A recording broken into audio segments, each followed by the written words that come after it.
Olá a todos, bom dia, boa tarde, boa noite. Eu sou o Rogério Schmidt, estamos falando aqui de São Paulo, começando mais um Empower Connection. É o quinto episódio da nossa quarta temporada. Lá em Brasília está a minha colega Vera Galante. Oi, Vera. Oi, Rogério, olá a todos. E eu vou começar dando os parabéns aí para as mulheres que estão nos assistindo e especificamente aí cumprimentar a Vera Galante, né? Porque hoje, 8 de março, é o Dia Internacional da Mulher. É. Então, a gente faz questão aqui de ressaltar a importância dessa data e também acho que é até tema da nossa pauta essa semana, né, Vera? Pois é, eu gostaria de começar a situação da mulher hoje no Brasil. Nós somos 51, quase 52% da população, ainda somos minoria em quase todas as esferas, existem pouquíssimas mulheres na política, por exemplo, quer dizer, pouquíssimas. A gente tem visto, inclusive, o ministério do presidente Lula é composto por várias mulheres, mas você conta aqui. Não tem a paridade que deveria ser. Também não precisa ter, eu acho que tem que ter presença e salário, pelo menos, parecido. No caso das ministras, não. O salário de ministro é o salário de ministro. Agora, de uma maneira geral, as mulheres ganham 78% do salário pagos aos homens. Então, isso sim tem que ser uma coisa que tem que se levar em consideração, inclusive a paridade e tudo mais. CEO de empresas, as mulheres, via de regra, ganham menos do que ganharia um CEO homem, mas já chegam mulheres CEOs poderosas também já ganhando a mesma coisa que homem. Mas falta bastante. Mas estamos cada dia ocupando mais esferas, antes muito masculinas. E temos alguns problemas, né? Por exemplo, numa plataforma de exploração de petróleo, existem mulheres trabalhando, muitas, e não existe banheiro feminino, né? Elas não têm o acesso que elas deveriam ter. Em algumas plataformas, eu não vou generalizar, que eu não tenho certeza absoluta que são todas, mas em muitas delas, a reclamação básica é que não tem banheiro. Delegacias também, onde existem mulheres policiais, mulheres na segurança, elas não têm a privacidade que uma mulher gostaria de ter, né? Em princípio, não tem nada, quer dizer, não tem nada demais. Não deveria ser um problema um banheiro comum, mas todas as mulheres sabem que um banheiro comum gera alguns problemas. Então, melhor, por causa de assédio e tudo mais, ter separado. Agora, assédio continua, melhorou, mas uma em cada 3 mulheres já sofreu assédio sexual pelo menos uma vez na vida, pelo menos uma vez, mas a regra pelo menos mais de uma. Então, falando isso, vamos voltar aqui a outra coisa. Nas universidades, a maior parte dos professores são homens, mas as professoras têm igual número ou mais de doutorados que os homens, mas elas têm um teto de vidro. No judiciário, existem muito mais advogadas do que advogados formados e com OAB. Vocês olham, normalmente, os juízes são homens. As mulheres, raras vezes, são selecionadas para a magistratura. O Supremo Tribunal Federal, por exemplo, hoje nós temos 2 mulheres. No STJ existem, acho que 3 ou 4, tem um pouco mais, também é um tribunal maior. Existem mulheres capazes de ocupar esses cargos. É uma questão de esforço, de fazer as mulheres chegarem aos postos que merecem com toda a capacidade, não por serem mulheres, mas por serem profissionais capazes e mulheres, não é? Na mesa diretora do Senado não tem nenhuma mulher, na mesa da diretora da Câmara tem uma segunda secretária, né? Uma deputada. Então, agora eu vou passar o Rogério para falar do Congresso também, sobre outra ótica. Temos um longo caminho ainda pela frente, né, Vera? Apesar de todos os Uhum. avanços, talvez Sim, o que precisa ainda ser feito talvez seja maior do que o que já foi feito até hoje, né? isso. Bom, eu tinha também, essa semana, a gente não vai falar nem das joias da família Bolsonaro, né, Vera? Nem das denúncias de trabalho escravo lá nas vinícolas gaúchas e a repercussão que isso deu. A gente vai ficar como a gente estava conversando antes de gravar, numa pauta mais convencional, aquilo que nos parece realmente fazer a diferença do ponto de vista aí da análise de risco e da conjuntura política real, né? Sim, Que não é nem sempre necessariamente aquela que está em mais evidência na imprensa, né? exatamente. Uhum. Então, eu queria lembrar essa semana, acho que a Vera tinha até dado esse destaque na semana passada, né, Vera, sobre a dúvida sobre a permanência do ministro Juscelino Filho, do União Brasil, ministro Foi. das Comunicações, né, que estava envolvido aí em várias suspeitas e denúncias de atos não republicanos. Enfim, essa semana ele se encontrou com o presidente Lula e garantiu a permanência do ministro Juscelino no cargo. Inclusive, eu acho que um ponto que muita gente não tem destacado, a presidente do PT, a deputada Gleisi Hoffmann, já tinha declarado que, por ela, o ministro seria demitido, né? E o presidente Lula, então, nesse caso aí, ele não seguiu a preferência da presidência do seu próprio partido, né? Acho que por uma questão pragmática, essencialmente, né? O União Brasil tem votos preciosos no Congresso, né? Tanto na Câmara Isso. como no Senado, né? E ainda tem aquela discussão sendo travada da formação de uma possível federação entre a União Brasil e o PP, né, o Progressistas, que caso venha a se confirmar, a gente não sabe se isso vai acontecer de fato, pode ser que o gato tenha subido no telhado, criaria, né, simplesmente a maior bancada na Câmara dos Deputados e a segunda maior bancada no Senado. Né? Isso.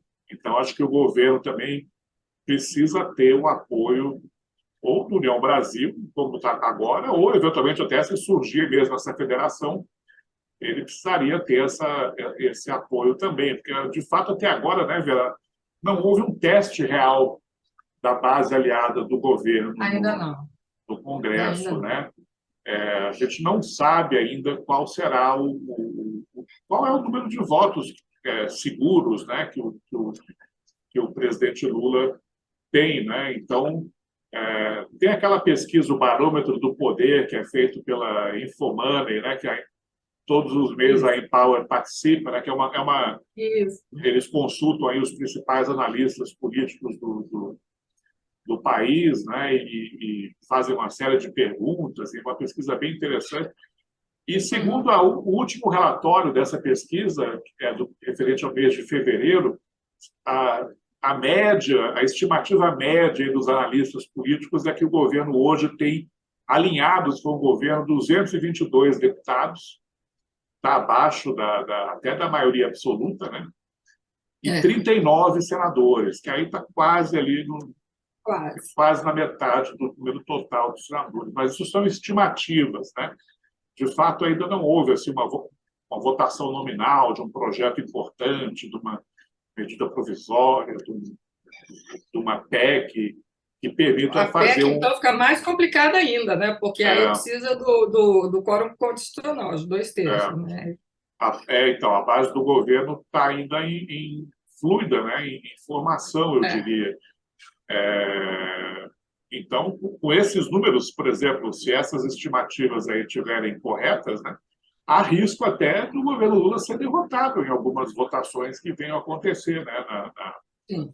especialmente na Câmara dos Deputados. No Senado parece que acho que esse risco é menor, né? Então, o Lula precisa do União Brasil, e acho que é isso, mesmo que ele não entregue todos os votos que tem, né? E eu acho que é isso que explica a permanência do ministro Juscelino, né, Vera? Hoje União Brasil está mais para Desunião Brasil do que qualquer outra coisa, porque existem alas bem opostas dentro do partido. É. Existe uma ala que realmente dá sustentação ao presidente Lula e outra ala que é de oposição.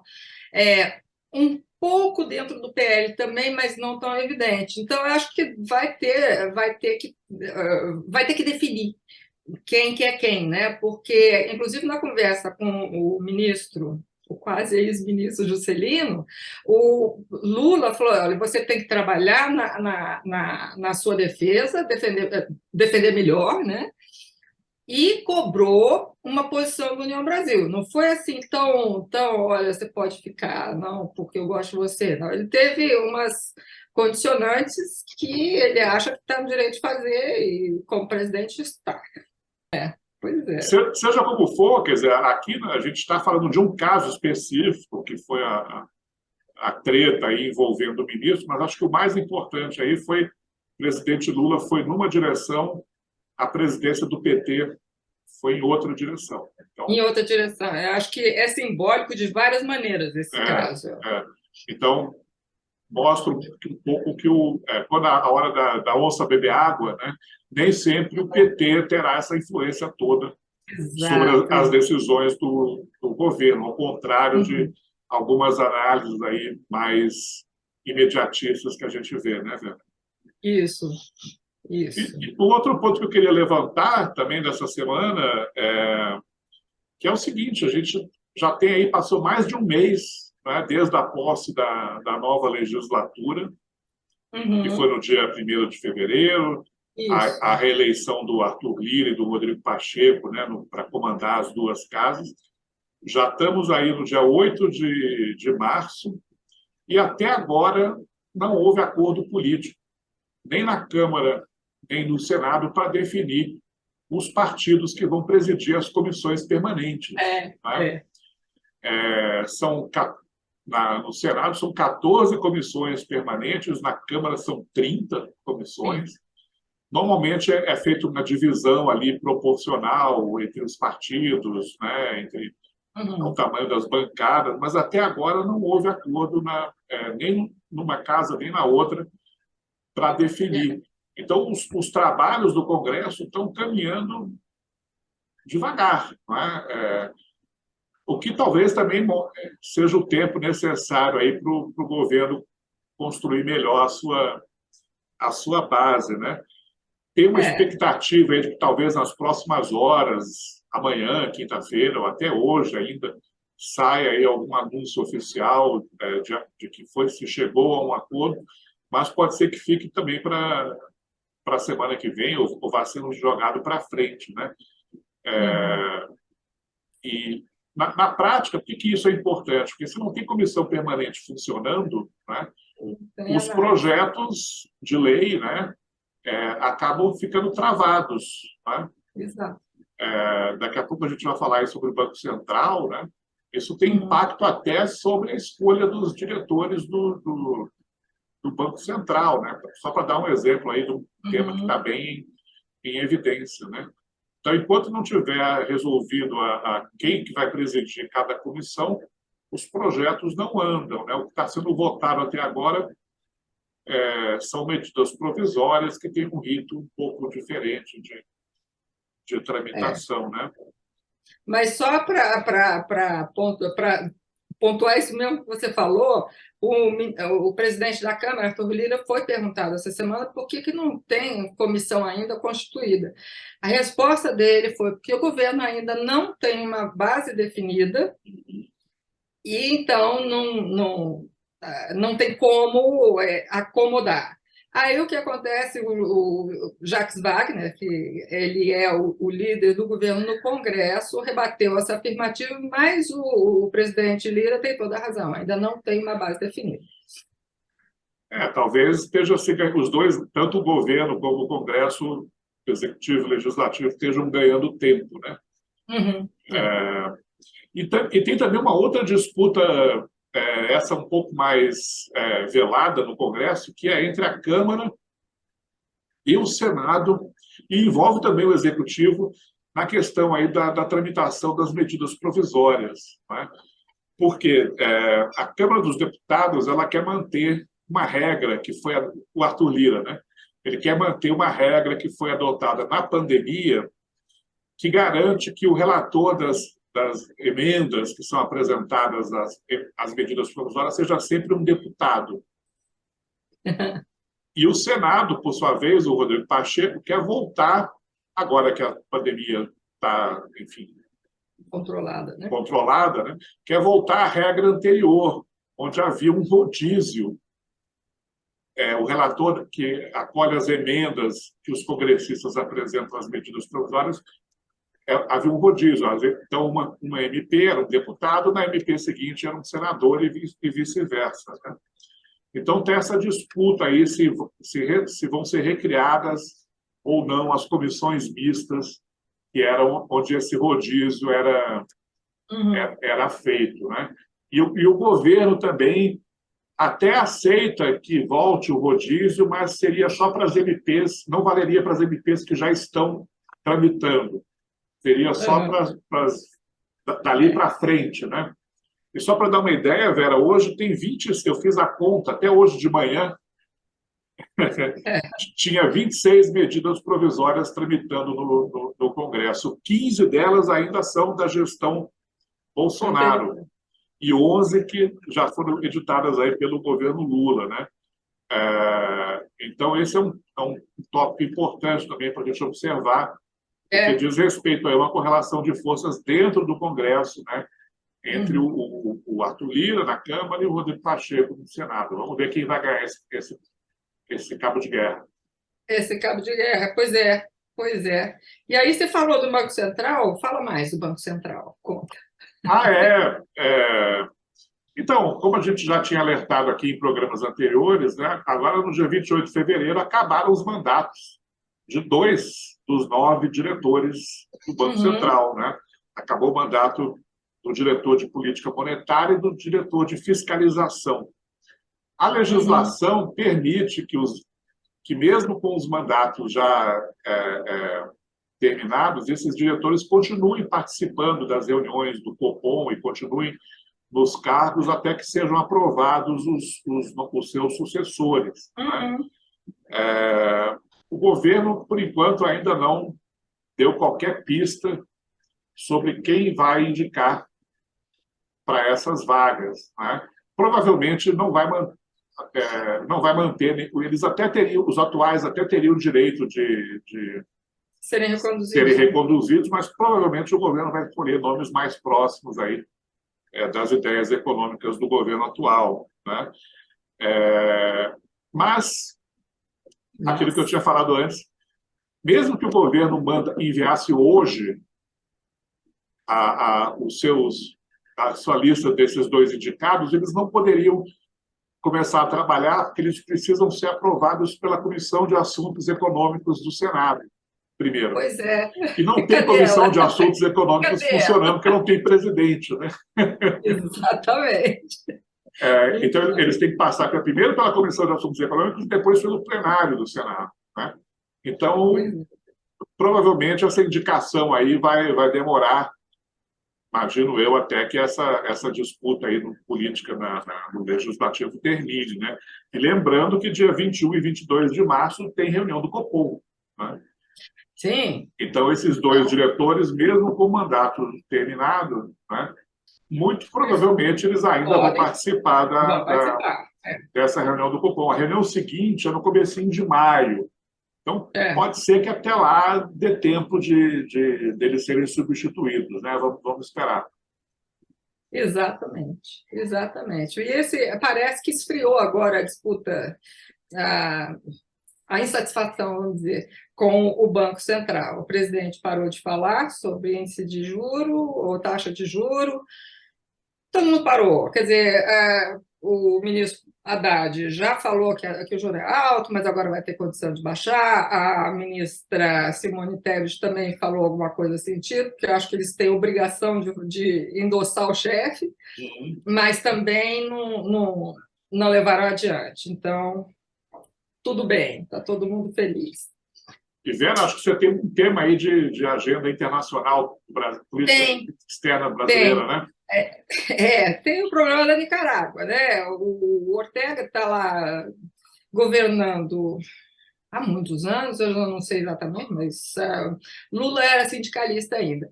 Eles terminaram, né, com uma ditadura, com uma revolução e implantada a democracia com Ortega, que foi cada vez mais se identificando com a ditadura, né? São problemas sérios que ele tem, tanto que agora os opositores dele, ele está simplesmente mandando embora do país, e alguns eles estão tirando, inclusive, a cidadania. Então, esses daí ficam apátridas.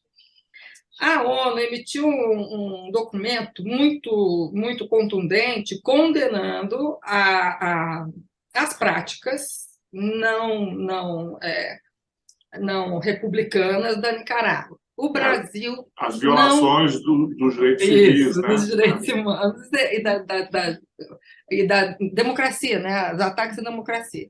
O Brasil não assinou, apesar de 54 países terem assinado, o Brasil não assinou essa carta.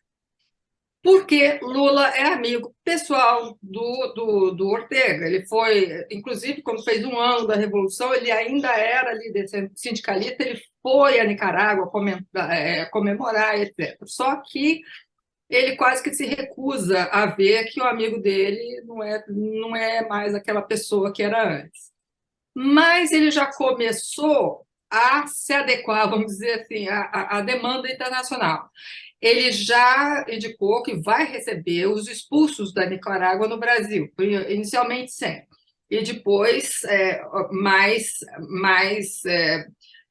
exilados, refugiados, eu não sei que nome, vai ter, e os apátridas também. Então, o Brasil vai receber isso em franca oposição ao regime da Nicarágua e, possivelmente, no futuro, ele consiga se opor ao regime também, né? Depois disso acontecer. Essa parece que é uma marca do presidente Lula, né? Ele quer ficar bem com todo mundo ao mesmo tempo, né? Em alguns casos, eu até defendo porque eu vejo a utilidade internacional. Por exemplo, ele é um ótimo interlocutor com a Venezuela, sem se alinhar com Maduro nem nada, ele é um interlocutor importante. Quando muitos países não têm interlocução com o país, ele é um interlocutor importante, mas quando Nicarágua não tem nada, né? Não tem defesa. É lamentável mesmo. Pois é. Bom, eu então cheguei aqui ao final da minha pauta, velho. Eu vou dar aqui então meu destaque aí para os próximos dias, próximas semanas. Estamos já no mês de março, né? E março é o prazo para que o Ministério da Fazenda, prazo anunciado, para que o Ministério da Fazenda envie ao Congresso o projeto de lei aí da nova âncora fiscal que vai substituir o teto de gastos, né? Uhum. Então, imagino que também o governo esteja esperando aí essa nova composição de forças aí nas comissões do Congresso, etc., para apresentar o projeto de lei. Mas eu quero crer que já muito em breve começarão a vazar aí notícias, né, sobre como será de fato esse novo essa nova âncora fiscal, sobre a qual por enquanto tem muita especulação, mas pouca certeza. Esse é o meu destaque. O meu, já que você falou em membros da diretoria do Banco Central, eu vou falar de membros da diretoria do Conselho, da Petrobras. Também foram indicados pelo ex-presidente Bolsonaro alguns para substituir alguns conselheiros cujos mandatos terminam agora também. Esses indicados estão sendo substituídos por outros indicados pelo presidente Lula e pelo presidente Jean Paul Prats, que faz sentido também. Ele, que é o presidente, ele pode ajudar na escolha. Então, esse é o meu destaque para agora. Muito bem, acho que esquecemos de pedir, né, Vera, na abertura, então vou pedir agora. Inscrevam-se no nosso canal, mandem likes, apertem aí as notificações. Precisamos aí da interação com o nosso público. Continuem assistindo o Empower Connection. Voltamos para quarta-feira, né, que é o nosso dia, Sim. Que será o nosso dia habitual aí nessa quarta temporada do programa, né, Vera? Exatamente. Bom, eu, de minha parte, só quero desejar um ótimo Dia das Mulheres para todas as mulheres e para todos os homens. Lembrem-se que as mulheres são diferentes no gênero, mas são iguais em capacidade. Com certeza, eu diria até que superiores em muitos casos. Bom, você pode... Tchau, Vera. Tchau, pessoal. Até a Tchau. semana que vem. Boa semana a todos. Tchau, tchau.